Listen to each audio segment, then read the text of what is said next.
अस्सलाम वालेकुम day students, मैं हूं काशिफ तनवीर और डिड मीडिया यूट्यूब चैनल पर हम आपको खुशामदीद कहते हैं। लेक्चर स्टार्ट करने से पहले आप लोगों से एक छोटी सी रिक्वेस्ट है कि अगर अभी तक आप लोगों ने हमारे चैनल को सब्सक्राइब नहीं किया तो इस चैनल को सब्सक्राइब कर लें और बेल आइकन को प्रेस कर लें ताकि हर आने वाली नई वीडियो का नोटिफिकेशन बर वक्त आप लोगों को मिल सके। चलें स्ट्रेट अवे हम अपने टॉपिक की तरफ आते हैं। हमारा जो आज का टॉपिक है वो है लाहौर रेजोल्यूशन। तो जैसे मैंने पहले भी आप लोगों से बताया था कि हिस्ट्री कनेक्टिविटी का नाम है। तो कोई भी इवेंट हिस्ट्री के अंदर खुद ब खुद रोनमा नहीं हो जाता, उसके पीछे कोई ना कोई रीज़न्स, कोई ना कोई सॉलिड रीज़न्स होती हैं। तो इसका भी पहले हम लोग हिस्टोरिकल बैकग्राउंड पढ़ लेते हैं कि लाहौर रेजोल्यूशन का कुछ हिस्टोरिकल बैकग्राउंड को देखते हैं। उसके बाद जो है हम लाहौर रेजोल्यूशन के अहम पॉइंट्स को भी डिस्कस करेंगे। Congress compel Muslim to demand separate states.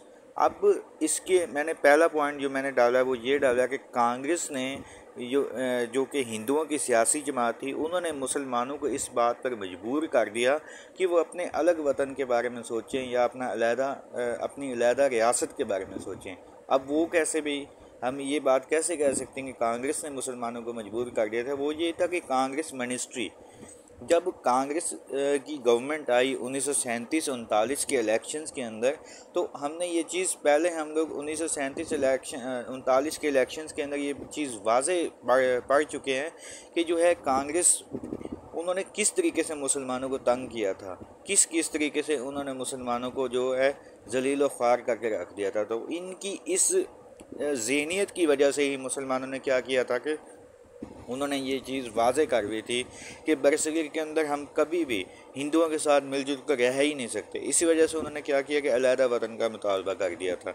अब होता यूँ है कि 1937-39 के जब इलेक्शन हो जाते हैं, कांग्रेस जीत जाती है, तो कांग्रेस जो है ब्रिटिशर्स के सामने अपनी कुछ डिमांड्स, ऐसी डिमांड्स रखती है जो कि ब्रिटिश उन डिमांड्स को पूरा नहीं करते। तो इसी वजह से उन डिमांड्स के पूरा न होने की वजह से कांग्रेस जो होती है वो एहतिजाजन आप कह सकते हैं या आप ये भी कह सकते हैं कि ब्रिटिश जो होती है गवर्नमेंट उनके ऊपर प्रेशराइज उनको करने के लिए क्या कर देते हैं कि रिज़ाइन दे देते हैं, अपने प्रोविंसेस से वो रिज़ाइन देना शुरू कर देते हैं। ये अक्टूबर 1939 के अंदर मतलब ये रिज़ाइन देना शुरू कर देते हैं। जब ये रिज़ाइन देते हैं तो इस बात से सबसे ज़्यादा हम ये भी देखेंगे कि किन किन को खुशी होती है। साफ ज़रा कि जिन लोगों के ऊपर जुल्म हो रहा हो तो उनको ज़्यादा खुशी होती है।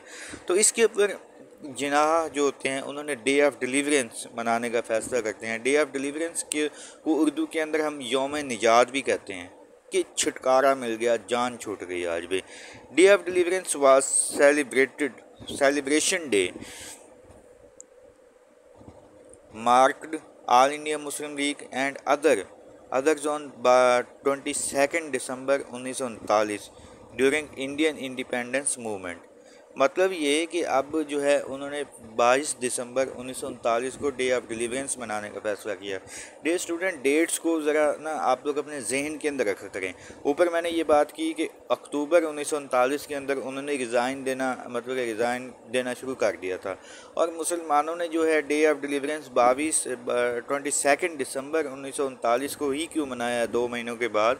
वो इसी वजह से कि जब उन्होंने रिज़ाइन देना शुरू कर दिया तो उन्होंने यकदम तो रिज़ाइन नहीं दे दिया था तमाम प्रोविंसेस से, बल्कि उन्होंने आहिस्ता आहिस्ता रिज़ाइन देना शुरू कर दिया। तो आखिरी जब रिज़ाइन 22 दिसंबर को 1939 को हुआ तो उस वक्त कायद आज़म मोहम्मद अली जिन्ना ने डे ऑफ डिलीवरेंस मनाने का मुसलमानों ने सेलिब्रेट किया कि आज शुक्र हो गया, जान छूट गई कि अंग्रेज़ों के बाद हमारे ऊपर जो थे हिंदू जिन्होंने हुकूमत कर रहे थे उनसे भी आज उनके तसल्लुत से जान छूट गई।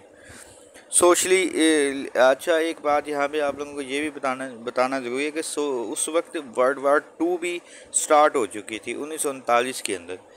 तो ब्रिटिशर्स जो थे वो सोशली भी काफ़ी ज़्यादा मतलब कि वीक हो चुके थे, पॉलिटिकली भी, क्योंकि वो वर्ल्ड वार 2 के अंदर पूरी तरीके से उन्होंने अपने आप को इन्वॉल्व किया हुआ था। तो अब जो थे ब्रिटिशर्स भी कहीं ना कहीं भी आप कह लें कि बरसगीर के इस मसले से भी तंग आ चुके थे। वो चाहते थे कि किसी तरीके से हम इन मसलों से निकलें और किसी तरीके से वर्ल्ड वार 2 के ऊपर भी फोकस करें। तो एक बात ये कि 75% जो था पंजाब से एग्रियन रेवेन्यू जनरेट करते थे ब्रिटिशर्स। और इस वक्त वहाँ पर किसकी पार्टी हुकूमत थी? यूनियन सीट पार्टी की हुकूमत थी। तो इस वजह से उन्होंने यूनियन सीट पार्टी के जो रहनुमा थे उनको इवन के अपनी लेजिस्लेटिव काउंसिल के अंदर भी उसको रुकनीत दी ताकि किसी तरीके से मामलात को सेटल डाउन किया जा सके। इसी तरीके से जब ये मामलात बहुत ज़्यादा ख़राब मतलब कि हो रहे होते हैं, सेटल डाउन नहीं हो रही होती चीज़ें, तो बड़े सगीर के अंदर जो होते हैं ब्रिटिशर्स एक दफ़ा फिर बाई इलेक्शंस करवाने का फ़ैसला करते हैं। तो आगे हम देखेंगे कि इन बाई इलेक्शंस का बेसिकली क्या नतीजा निकलता है, कौन सी पार्टी इन इलेक्शंस के अंदर आगे आती है। तो आज का लेक्चर हम यहीं पे ख़त्म करते हैं। Do right your question in comment box, hit the subscribe button if you haven't yet. Stay tuned and Allah Hafiz.